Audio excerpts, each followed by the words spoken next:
Hello, everyone. My name is Susan LaMotte, and we are live from the Vision Lab at Shaker Recruitment Marketing. Good morning, good afternoon, good evening, wherever you may be in the world.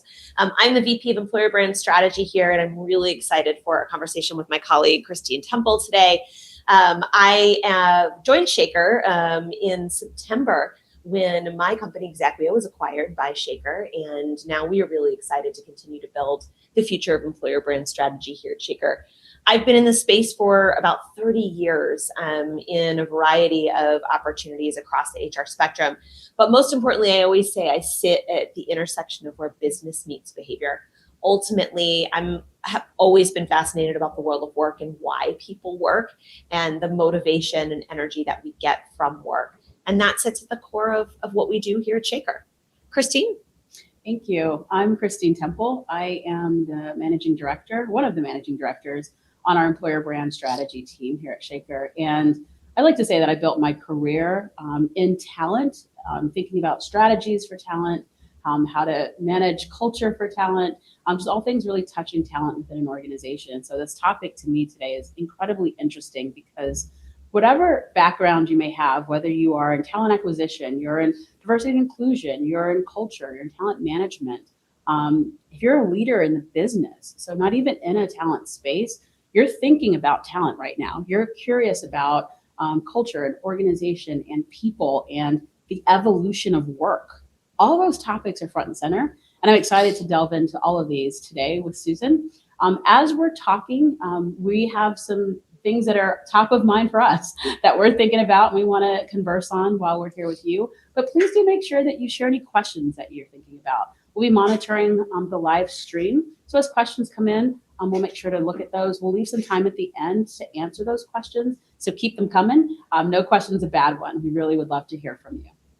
Let's get started and open it up with, I think, the biggest question and the foundational question that we have as practitioners, and one that you have a really strong point of view on, which is talk a little bit about the employment relationship and how is it changing right now with everything going on?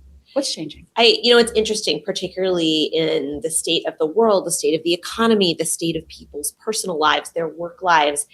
There's this big shift that happened after COVID that we all know, right? We don't need to revisit that. But that shift, this idea of what we think about work and how work makes us feel and the role that work plays, that has increasingly changed more and more since COVID. And now that we're more than 5 years out from that time, what we've realized through our research, through the thousands of hours we've spent in talking to employees, candidates all over the world at every level, is that work is not a job anymore. We are constantly renegotiating the relationship we have with work. What does that mean? It means that we don't just show up for a paycheck.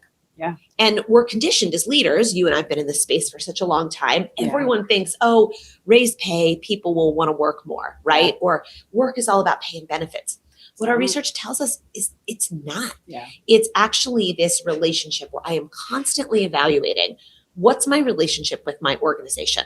Do I trust my CEO or my president? Do I trust him or her to lead the organization in a way that is going to bring me confidence and stability, and I see a future for the company? Do I trust my leaders, and do I respect my leaders, my immediate boss and those above him or her? Do I respect that they've earned their role? And do I respect the decisions they make, even if I don't agree with those decisions, right? Do I value my coworkers? Do I actually look to the people to the left and the right of me, whether I'm on an assembly line, whether I'm in a store, driving a truck, right? There's always coworkers that you're working with. Do I value them? Do I see, okay, I see what they bring. And in turn, do they value me? Do they see what I bring? And then last but not least, do I actually care about the work? The thing that I do every day, do I care about it? And do I believe someone is on the receiving end of my work and they care about it too? And I think in the most interesting piece about all of this is not that it's changed and all of a sudden it's not just a job, it's a relationship. It's that it's gotten more complex. And that's, I think, the challenge for leaders is how do you think about this complexity, right? in the old days in HR, when you and I started in HR years ago, I won't date us too much. Susan, not that long ago. I know, right? 5 years ago. I won't date us too much. But when we did start, HR was a really different place. They were still using the term personnel, right? Management. Or the human resources, like gold plaque on the door. Yeah. And it was really about managing how people felt about work, right? In the sense of, am I getting benefits? Do I have my computer or the tools that I need to do my job? I mean, even the engagement survey questions we answer now are legacy from that. Great. And I think it's challenging for leaders because leaders don't necessarily understand how to lead in this sort of complexity or as things are changing. So I want to ask you, particularly given your experience as a global HR leader and leading multiple organizations, how do leaders lead when the relationship has changed, when there's so much complexity? There is so much complexity, and there's always so much on leaders. Every leader that you talk to across times and generations will say, this is the most difficult time, or no, this has been the most challenging time. And they're all right?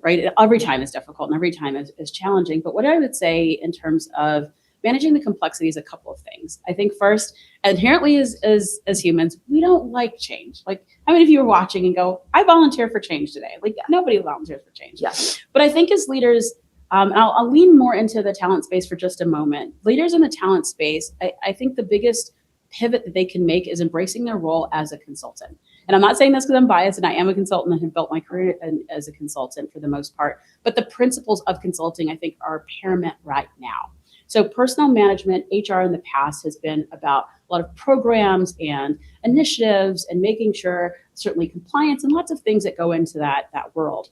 But in a time of uncertainty, in a time of rapid changing, the skills that we have as consultants are particularly important.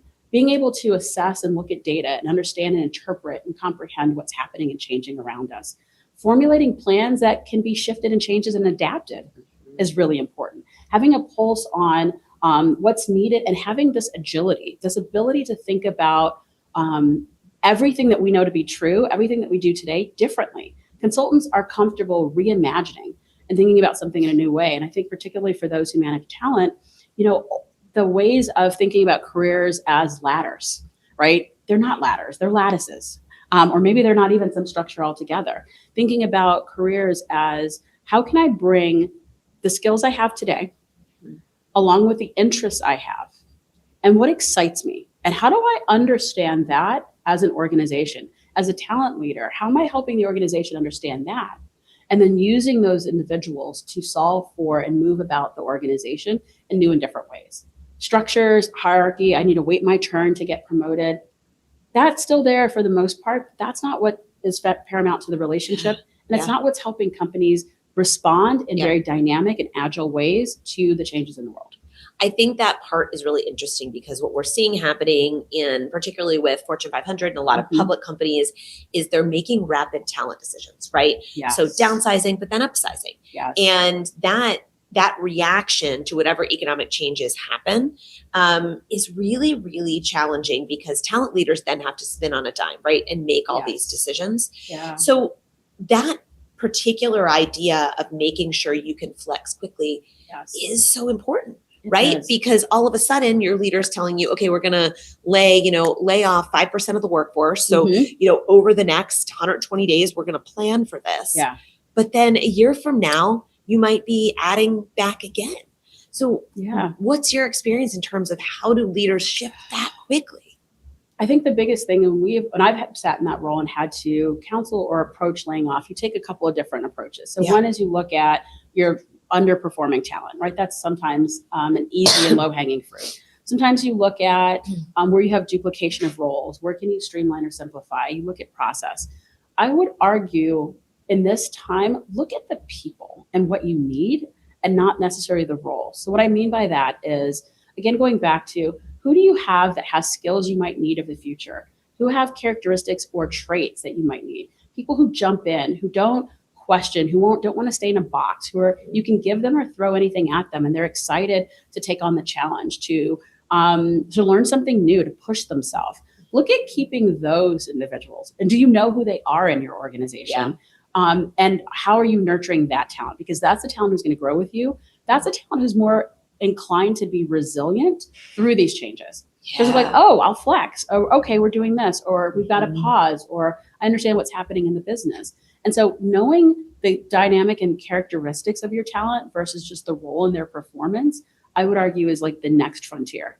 Because For that's sure. what companies are leaning into is, well, how do I take talent who's fungible Mhm. and help me in this dynamic environment? I need people who can adapt and who are open to this new world. Well, we've gotten 10 minutes in the conversation and we haven't said AI yet. So yeah. I'm going to call that a victory. Yes. But of course, now we've got Yeah. to talk about AI. So I'm thinking, Yeah. as you're talking, I'm thinking about, we've made this shift as, excuse me, we've made this shift in this idea that we do need to focus on skills-based hiring, and organizations have, fallen into that head first.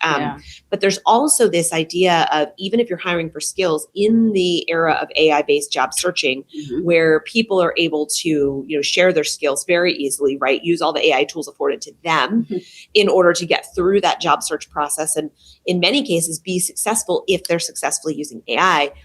That's where the performance piece and, to your point, the resiliency piece becomes so important. Yes. Because now all of a sudden, your value, your expectancy to perform more quickly is immediate. Because Absolutely. if you can't deliver and you used AI to maybe showcase yourself in a way you can't perform, all of a sudden those expectations raise. I think that's also why so many organizations are making this incredible investment in learning right now. Because they need to make sure people are equipped to perform and they can use internal mobility in a different way. And sometimes we think about employer brand, for example, in recruitment marketing, is just about the hiring part. We forget about the internal mobility part. And that's where the relationship comes into play. We've got to continue to brand and market to these existing employees that we have.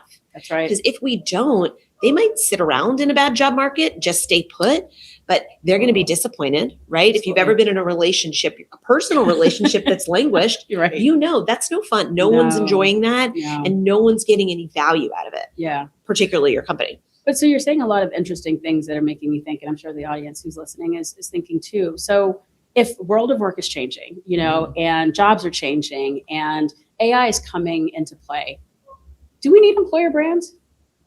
Do they matter? Do I need to invest in an employer brand anymore? If I'm listening, if I work in the space or I'm in a CEO or a C-suite, what is employer brand doing for me now or will do for me in the future? I'd ask you to consider the same question about your own relationships. Think about your relationship with your partner, your spouse, your friend, your family members. If you said to yourself, do I need to invest anymore in those relationships? And imagine if you didn't. If you just stopped caring. If I stopped, my dad passed away this year and my mom is living alone and I have 2 siblings. Imagine if we just stopped calling her. They're like, you're fine, Mom. Right? What would happen to our relationship with her? What would happen to her? Wow. Now think about your organization. An organization, excuse me, an organization is comprised of people in all of these relationships. Yes. Right? Because every day I show up to work and I'm making a decision about how I feel about this relationship. I am reevaluating that every day. And the organizations, particularly in this age of AI, the organizations that actually put investment and energy and care behind the nurture and feeding of that relationship. That's right. That's tactical dollar value.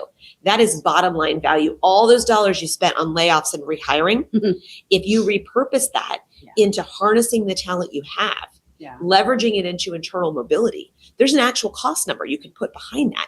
That's the number that I think most organizations, if they saw that, they'd lose their minds. That's the number we should be talking about in the C-suite and in the boardroom.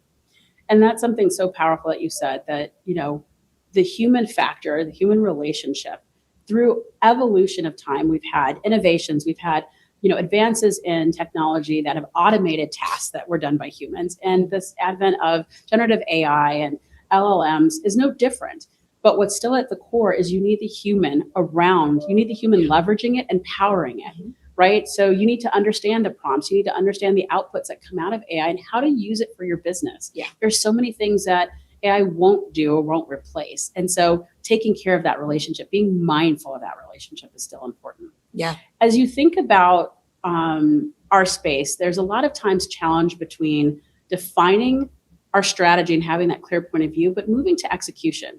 and being able to pull that through in a way that is effective. Yeah. Talk a little bit about the leap or the bridge from defining and having clarity on strategy, but then getting to the execution part, living it, seeing it, and seeing if it works and tweaking it if it doesn't. It's such an important part of employer brand and the employment relationship, and here's why. Right now, organizations, employer brand leaders, practitioners are bifurcating. They're falling into two camps. They're either building these strategies, right? And they're making sure they've got the strategy, they're thinking about the big creative, or they're activating and executing. Very few organizations can connect the two. What do I mean by that? Well, the strategy piece has to come from understanding the employment relationship. Absolutely. Deep data into understanding how your employees and your candidates think and feel. One of the things that is one of my biggest pet peeves is on the marketing side, we collect data on customers all the time, right? True. Every single, excuse me, got a frog in my throat this morning. Every single product that we use, that organization is measuring how we think and feel about the product at all times. How many of us have had to like opt out of, cookies or tracking or like don't want to use my information? And my favorite activity is unsubscribing from stuff I never subscribed to in the first place. But because they want that That's data, right. right? And That's right. they're not just getting the data to attract you. They're getting the data to keep you as a customer. But in the HR space, how often are we collecting data on people? Once a year, maybe twice a year if we're lucky. Yeah. And that data is it that we useful collect, data? Because we're collecting data on like performance. Yeah. Or we're doing mid-year check-ins, right? Yeah. Or we're doing, so it's not always useful data. It's not useful data, and it's often a lagging indicator. Engagement surveys are a look back, they're not a look forward. That's right. And in this era where we are moving so quickly as organizations, we've got to be able to look forward. So what does that mean for the strategy? It means that you need to make sure your strategy is data driven. How are you approaching branding and marketing the employment relationship? The relationship your employees have with work. And then when you have that strategy, you need to execute based on it. You can't just do the coolest, latest thing. So many people say things like, oh, should I be on this particular social media platform? Right. Or should I be using this new thing, right? How many Reddit chats should we be building for our community? Right. The answer is always it depends. What's the data tell you? That's right. How are your employees and candidates being influenced? And so activation and the actual execution and strategy have to go hand in hand. Absolutely. You've got to build your strategy, and then based on that, you execute. And then there has to be a constant feedback loop of data. That is the biggest opportunity for anyone listening. If you are an employer brand leader or practitioner, the best thing you can do is collect data on a regular basis. What kind of data?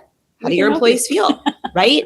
What is the employment relationship right now? At Shaker, we measure two things: confidence and commitment. Yes. How confident are you in your organization, and how committed are you? And that's a quantitative number, right, that you can intersect. But the devil is in the details of the qualitative piece, because you've got to ask why. That's right. It's no longer, do you have the tools needed to do your job, right? People care. The relationship is so much more complex than that. That's the hand in hand, right? That's really well said. And I think as colleagues are listening to us in this conversation, hopefully you're taking away a couple of things. As I'm taking away and listening to us is data. Our colleagues in marketing, in brand, in finance, in fill in the blank department within your organization, they're capturing data. They're looking at how to change the way they capture data, how they interpret data and use it to inform business decisions. Talent leaders are no different. We need to be evolving and thinking about the data we're capturing. Number two, the relationship is still intact. So the relationship with your employees, the relationship they have with you at work, is still intact and still very much important and needs to be nurtured. And then I would say the third thing that we've been talking about that folks can take away is the importance of agility and the importance of flexibility. And I want to talk about that for a moment, because oftentimes we find that clients or leaders that we talk to will feel like in communications or in ushering this time of, I have a strategy and I'm working on how to implement it, and I've got to have a good change management and communication plan. And sometimes they'll feel like, well, I don't have all the answers and therefore I'm not sure what to communicate, or I'll wait until I know what it is I want to say or have it figured out in order to communicate. And so all of your strategies need to follow that same posture. If you're in a place of transition and change and there's a lot of unknown, then your messages should in fact reflect that. You don't need to be confident. You can say, we're figuring it out right now. Yeah. Here's what we know for the next 6 months. Here's what we know for the next 12 months. Yeah. Here's where we are, right? And that ongoing level of transparency and communication about what you do and don't know is as comforting. It's the worst thing to be disingenuous and sort of share something and then go, oops, and retract it, right? And a lot of people pick on this example, but I think it's really apropos for when we talk about this time and what talent leaders can take away and how they can consult to their organization is, you think about Apple, right? They are not afraid to launch a new product and then follow it up with updates. And we just accept it. No one throws their hands up and says, what are we doing? Why do I have to, refresh and restart my computer because iOS fill in the blank is loading?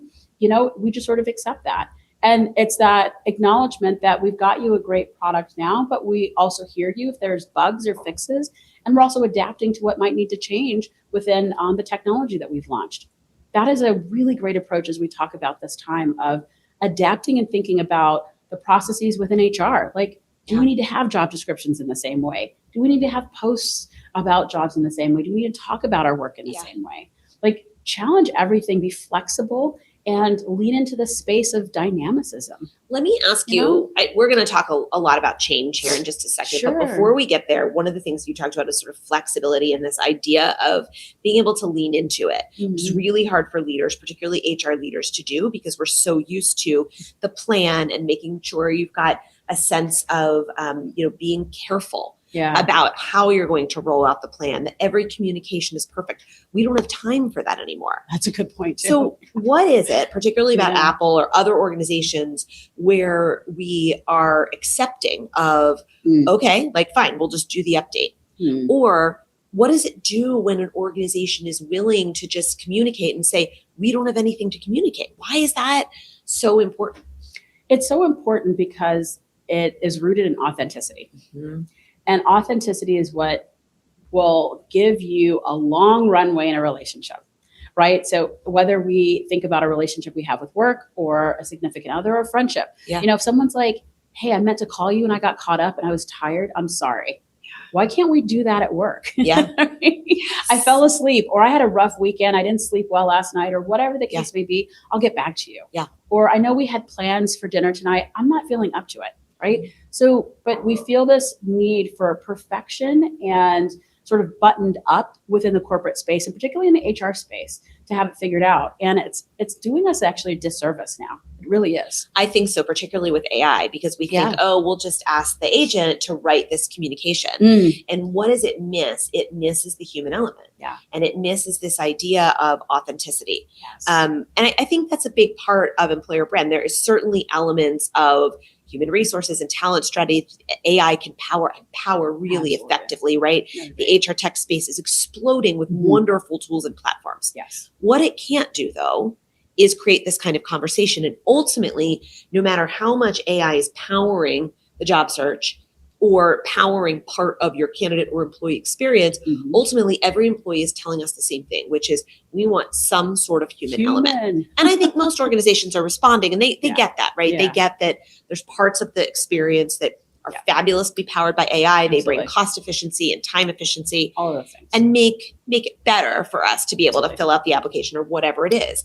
But the idea of the conversation, the idea of like, how are you feeling today? The idea of the care and the concern, that's part of the relationship. And that's where I think leaders really have fallen short. Because we're so focused on bottom line, which is important. We're so focused for public companies. We're so focused on how we can move the needle on the stock price quickly. And then we're worried about, as we communicate, what's that going to mean for the market? I mean, you and I are seasoned enough to know that every C-suite communication can move the market needle. So we pay attention to that, but I'm curious your thoughts on, when it comes to leader communications, how do you balance that? I mean, you've advised CEOs that where you've been the HR leader on how to communicate. How do you do that in the age of AI where things are changing so quickly? You need the emotion, you need to acknowledge the relationship, but you also need to understand the implications of the markets too. Absolutely. And certainly, as we talk about employment being a relationship, we talk about things leaning into the space of not having everything figured out or not having the answer. That certainly can cause ripple effects if you're on an analyst call, quarterly analyst call, or people are watching your stock price. But again, there are models for that. And you raised a really interesting point, which is why is it accepted in some industries and not in others? So how come Apple gets to get away with launching a product that's 80% or 85%, my words, not Apple's, and then have these updates, right? And we sort of accept that. Well, why? And that hasn't affected their stock price. Mhm. So what I would advise leaders to do first and foremost, and we talk about this, is what is your authentic relationship that you want to have in your organization? Who are you? Many times as leaders, as organizations, we're looking externally, we're benchmarking, we're trying to see what someone else is doing. Lean into who you are, right? Hey, we are an agile, ever-changing company. And that means that our communications are going to be dynamic. We're going to keep you up to date on what we've tried, how we fast failed, what we learned, right? That's embracing that as part of who your identity is, and being authentic to that will allow the communications to not cause some of those ripple effects, right? Because it becomes part and parcel with your identity and just who you are and what your culture is. So if you're known for, hey, we try things, we're open about that, we're experimental, or we like to learn, or we're embracing this new frontier of trying X or letting our employees do whatever, the market responds well to that because people want to invest in, and they love companies who are trying to be innovative, who are trying to tackle problems in a different way. And so I would say don't shy away from that, or let stock price sort of push you into a corner that you may be creating for yourself that's not necessarily needed. It's hard to have the long view because right now I think a lot of business leaders want the immediate measurement. They want to see the numbers move, right? They want to see costs go down immediately, and that's really hard. My fear is that that's not going to get better. It's going to get worse because things are being disrupted so quickly in so many ways, both at the macroeconomic level, at the company level, at the team level, and then at the employee level. And so, I think it's really interesting when we talk about employer brand in particular is we've always talked about the importance of authenticity, right? How many career sites say opportunity to grow and we're a diverse organization. Right. Everybody wants to share those messages, but the more honest you can be to help people self-select out, that is more important now than ever because people can see through every message and they can craft any reply that they want to, right? And there's so much conversation happening that you have no control over. It's no longer just what's the message you're putting on your career site. It's how is that content then being picked up into the AI agent, and how am I seeing it? As AI starts to roll out advertising, for example, that's something that's also going to change the face of how we communicate. So that's why leaders right now, I know we're excited about AI, we're excited about its efficiency, but we also have to make sure we're not reacting to this disruption, but we're getting in front of it and predicting how is it going to make our employees feel. Because at the end of the day, we cannot forget the fact as we sit in boardrooms, right, drinking our fancy coffees or, at those levels, even if we started on the front line, right, as many leaders do, we can't forget that for the majority of the workforce, employment puts a roof over your head and food on your table, right? It clothes your kids. And so when you can't meet those needs, or when you're starting to have complex relationship feelings about those things, sometimes what leaders don't realize is that is actually translating into the bottom line of the company. And I'd love for us to be able to get ahead of that. I think part of the challenge is the change, the constant change. And so leaders have a hard time pausing and thinking about what's ahead because if I had $1 for every company going through a transformation right now, right, I wouldn't be sitting in this chair. I'd be drinking a cocktail on a beach somewhere. I know. But instead, we're sitting here talking about these transformations. But because that's happening, constant transformations, constant disruption. I promise we talk about change. Let's do it, because that's honestly for me the biggest thing. How do we address the change? How do we help leaders think about this constant change so you're not having to react, but you can get ahead of it? What I would love to ask you a question around that change. I'm going to answer a question with a question. But I think what's really cool is your expertise in particular. You are one of the thought leaders in the space around employer brand. And I use that word and that term in the most broadest sense. That branding starts from understanding talent, people, your organization. You're one of the leaders and experts in that. As we talk about change, as we talk about all these trends, I would have two questions. What predictions do you have that you think are going to sort of carry us in the next 12 to 18 months? And what most excites you about this time? Because we, and the so reason much. I love that is, Yeah. and I'm asking that for the group because so much around what we hear about this topic is scary. It's like, ooh, like Yeah. AI is coming. What does that mean? Or, oh, we need to constantly change. Oh my gosh. Yeah. Right. And this can be exciting. And I think mindset and perspective allow us to tackle the unknown in a different way. You can embrace the unknown with optimism and excitement, or you can embrace it with trepidation.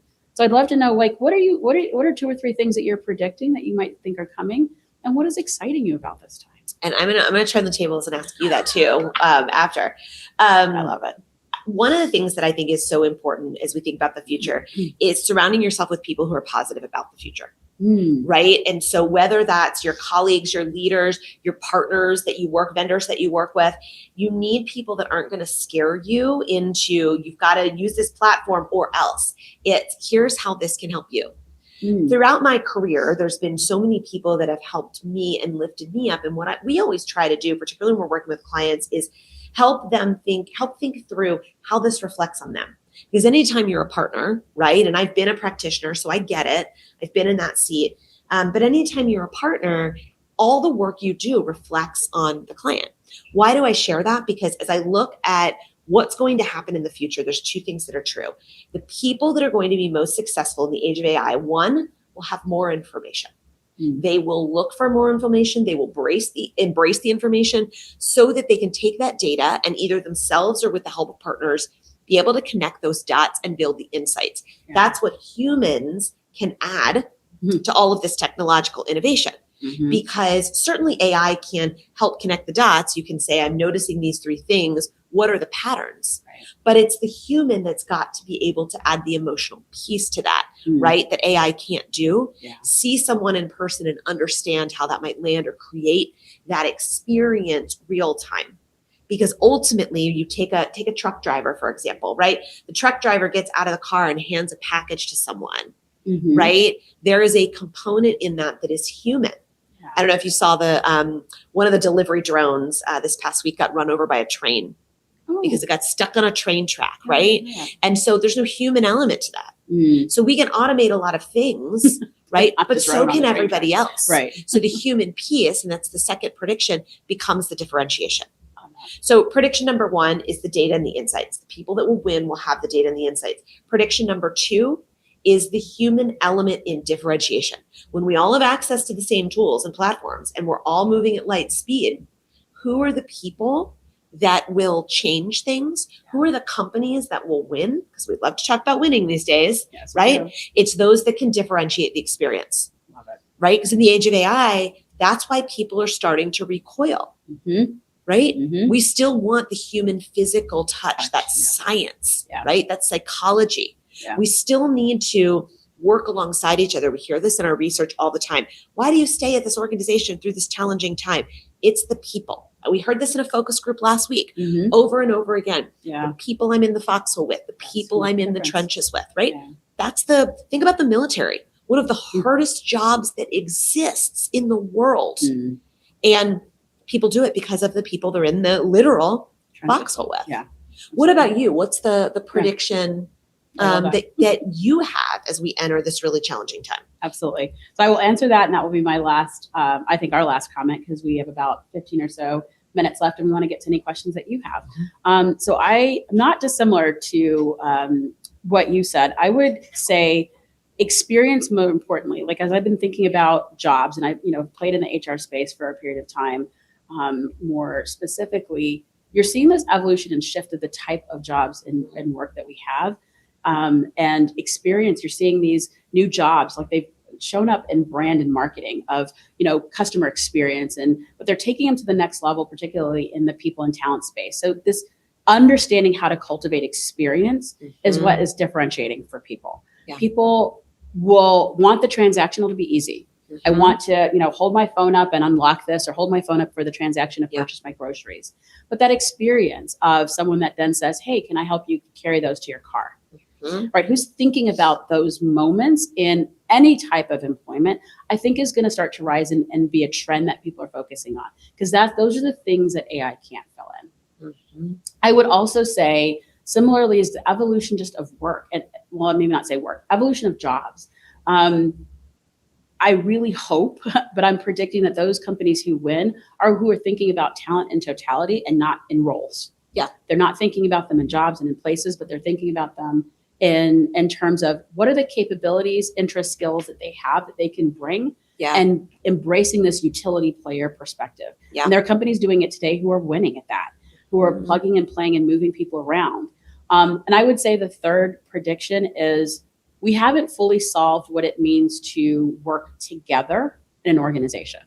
We are battling with hybrid and flex and, no, I don't want to come in. Yes, I'm rolling things back to come back in. Yeah. And I don't think we figured it out. I think there's been the pendulum, was sort of over here. It swung over here for the pandemic, and we haven't figured out what this looks like yet. Yeah.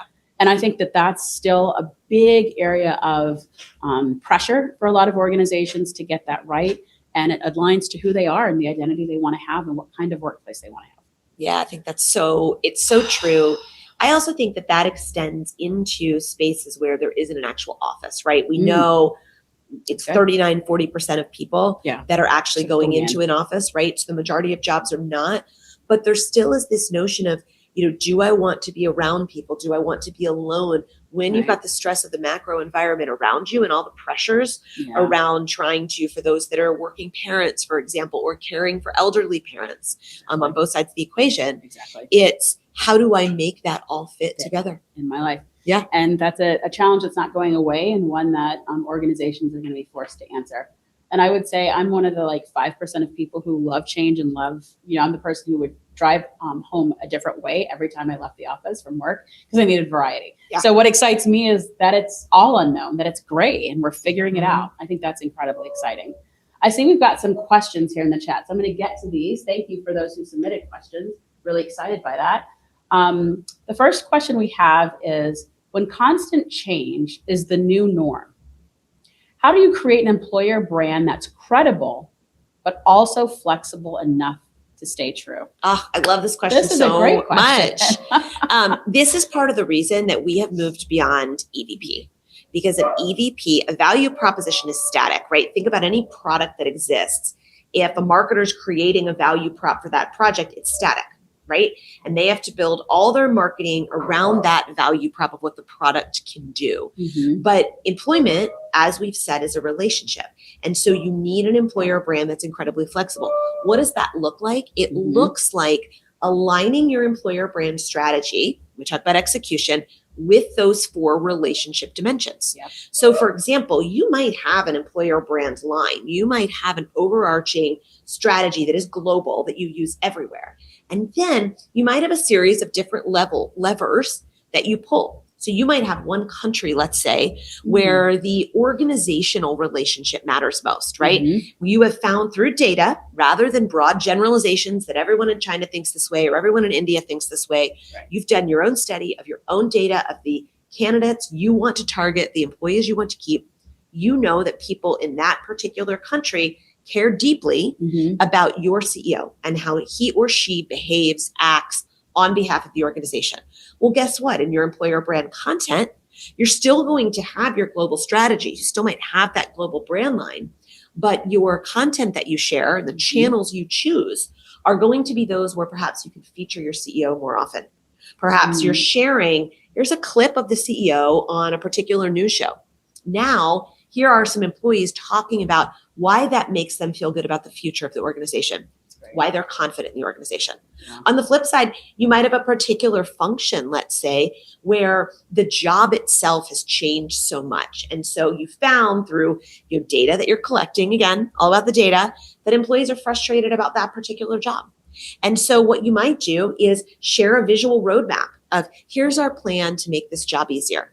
Housekeepers, for example, if you think about the shift in their job, tips play a big role for housekeepers. Absolutely. And when people stopped carrying cash, people weren't leaving tips in hotel rooms anymore. So what did that mean? Imagine the hospitality company that's actually sharing a communication plan with housekeepers, say, hey, we heard you. We know this is important to retention. Here's the new things we're trying. We're trying a QR code in the room. We're trying allowing guests to charge it to their bill. so that the housekeepers understand, okay, this is not going to be solved immediately, right? To your point earlier about communication. It's adapting to change. Data, I will go back to the insights all the time. You have to have regular data. And that isn't just from clicks and impressions. That's regular data from your candidates and employees. That's well said. And, adding on to that, a lot of times we talk with our clients and we say, we help you develop a global strategy. Every company needs a overarching sort of guiding light of truth around your employer brand, but it doesn't mean that it becomes repetitive by business unit, by market, by part of the world, by geography, by division, by job types even. You can find multiple things that are true and consistent around your organization, and then you're dialing up or down certain messages as the data tells you it resonates most. So if you're talking to early career individuals, for example, and you're leaning into your employer brand, maybe you're talking a lot more about how dynamic the organization is, how much opportunity there is to shape the future. You're talking to someone who's more mid-career or higher career, you talk about the global nature perhaps of work or the ability to travel or move. So all those things are true, but you're leaning into different messages and aspects of your employer brand as those connect with different parts of the population you have today and those whom you're trying to attract. One last thing I want to add on that topic is you're also leaning into where you're communicating. There is a famous communications scholar quote, Marshall McLuhan, who said the medium is the message. And one of the things that we have done in the employer brand space is we have defaulted so much to putting everything online. We know that's powerful. There's no doubt. You absolutely have to have a social strategy. You need a digital strategy. Those things matter, but that you can't operate in a vacuum. Because one of the things we do is we don't just measure source of hire, we measure source of influence. And the online content, for example, right, your social strategy, your social channels is so important, but so is following that offline. So when I see that TikTok, right, that might influence me to take an action, what happens when I put my phone down? Who do I go talk to about it, right? What do, if I'm a young person and I might be at home, what role do my parents play, my professors? We've got to find a way to measure that influence. Again, the changing dynamic of the relationship. We've got to understand how much do those offline influences play. And in the age of data security, where people are starting to get even more scared about sharing stories online, sharing reviews, sharing perspectives, right, or attaching it to their identity, those offline conversations, that's where the gold happens, right? So that's the other piece as we go to flex. You've got to be able to capture the offline influence. That to me is super exciting about where we're headed. Your mediums and your messages and your audiences. I love it. We're almost at time, but we had one comment here that maybe we want to expand upon. So the note here, thank you for sharing it, Nicole. It says, great call out of treating your employer brand like relationships with others and considering the impact if they're neglected. Very important. Especially partnered with focusing on internal mobility, which I think has been undervalued. As a person who's built my career in talent and had various roles, I can't say that enough. There's, different philosophies that companies will talk about. Do I grow the talent or do I go buy the talent? And I'm a big proponent of building and growing your talent. Oftentimes people are not given opportunities. The research and going back to the data, if we collected better data on our people and human resources and talent functions, asking people things like, what do you do outside of work for fun? What's a hidden talent or passion that you have that you don't bring to work? Or don't have the opportunity to bring to work? Do you know what kind of things you might uncover about how you can use the talent that you have differently, how you can motivate them and deploy them in different ways within the organization? So thank you for making that comment, because that's absolutely true. And many of us think, well, I just do the thing that I've been paying to do, or this is my job. And nobody knows that, you freelance as a chef, or you love to, do art, or you curate whatever. And how can you bring that creativity and that perspective to your organization in some different way? But nobody's asked. Nobody's says asked. A lot about behavior and performance, which we talked about earlier. We did a study one time with a client in a number of call centers. And what we found is that these particular individuals were being asked to try to collaborate more, but they were all in these individual contributor roles. And then when we asked them, right, what do you do outside of work? The hobbies were all individual. Cooking, running, knitting. And so what does that mean? Okay, so they've got these hobbies, but this is where the relationship comes into play. If at home, outside of work, the behaviors they're engaged in are individual and not very collaborative. Mhm. And then at work, if they're used to being an individual contributor in a call center role, Mhm. then guess what? You can't just tell them Go collaborate. collaborate. I don't Right? know how. Exactly. So I think as we think about the employment relationship and what we really want to impress on all of you as you're thinking about the future is that this relationship is so dynamic that if you're going to succeed as a talent leader, if you're going to succeed as an employer brand professional, either strategy or execution, you've got to think about the changing dynamic nature of the relationship. Absolutely. Looks like we got another question that came in. Thank you so much, Kendall. So your question is, thank you so much for speaking today. Our pleasure. As you can tell, we're passionate. We can speak on this for hours.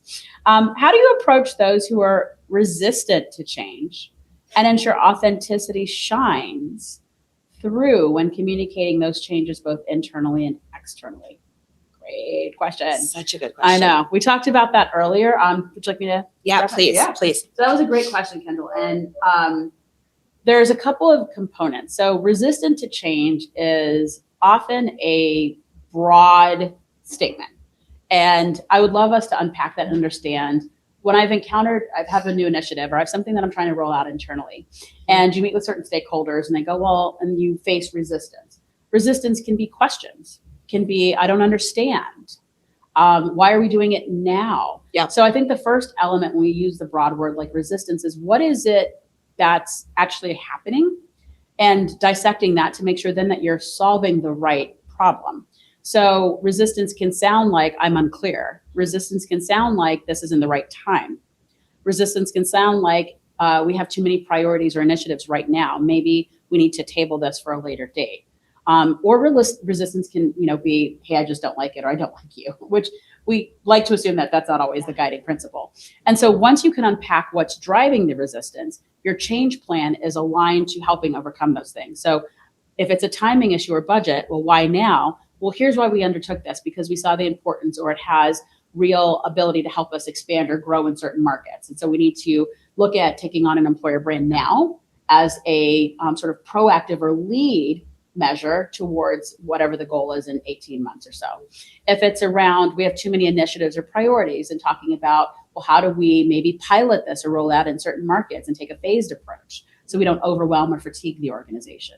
So again, I would say those go part and parcel. Resistance, let's understand what's at play, and then making sure that our strategies align to that and can speak to how the initiative or the employer brand strategy in this case is helping to overcome, or how you might, again, we've been talking about flexibility and agility, roll it out differently, right? So you have this global strategy that you've identified, and maybe there's a pause in the organization. So maybe you lead with one business unit and they go out first and they lead on this for the first 6 months. And then there's a fast follow with the rest of the organization. So taking some creative approaches, figuring out different ways to get at it. Hopefully that helps in terms of the question that you asked. What would you add that I missed? I would add, again, the data piece. I never get tired of talking about data because here's the thing. If people are resistant, you've got to ask why. Mm-hmm. The other flip side of that is also we see a lot where people say, well, we need an employer brand. Our CEO, our CHRO says, we need an EVP or an employer brand. Yeah. And I ask probably too much, why? Why? Tell me why. Well, it's important to attract and retain talent. Why? Mm. Over and over again till you get to the reason why for your organization at this particular time in your organization's life cycle, where you are as a business, what lies ahead. Yeah. And the data can be really helpful because it can also drive that. So as you're going out to gain buy-in from your stakeholders, you can say, we did a study and X% of candidates have this particular brand perception about our organization. Mm. Or X% of candidates in this particular city where we're building a new location, a new warehouse, have never heard of us. Yeah. And so that kind of data arms you.